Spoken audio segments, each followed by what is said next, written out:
Good morning বন্ধুরা, আমি animal লাভার সমীর। আজকে আরেকবার চলে এসেছি শিরসির একটি গ্রামে, আমাদের যেটা খড়গপুর লোকাল থানার মধ্যে পড়ে। তো ওখানে একজনের বাড়িতে কেউটে সাপ ঢুকেছে দেখা যাচ্ছে। তো চলুন তাদের রেস্কিউ করি। যে কেউটে, যেটাকে আমরা কালিয়া বলি, ওইটাই কেউটে। এটা একটা ভূঁয়া বাড়ি বলে আছে, ভূঁয়া বাড়িতেই ঢুকেছিল। তো ওনারা দেখেই ফোন করেছেন আমাকে যে একটা বড় কেউটে সাপ আছে বলে। তো ওনারা কেউটে নামটা জানে না, ওনারা জানে কালো খরিশ।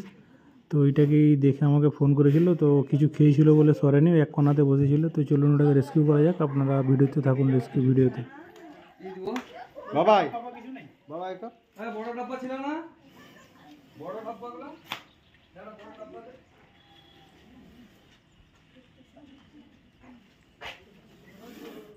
বাবা সাবাস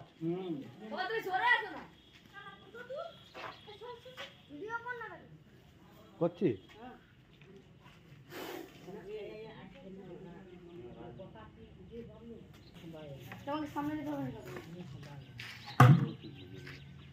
ঢাকনাটা লাগবে না তো ওটাতে? ঢাকনা লাগবে।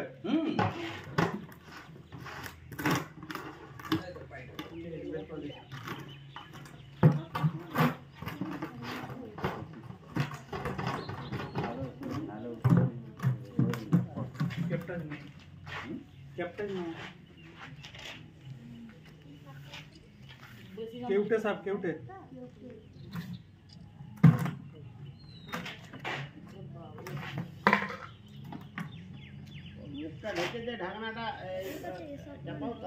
ও ঠিক করে দেবে, ঠিক করে দেবে।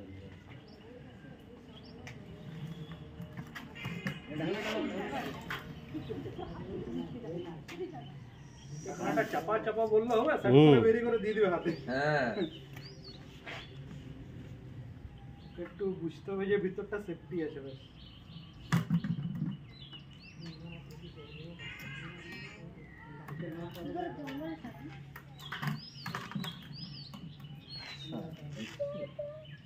কিছুতেই দাঁড়াচ্ছে না।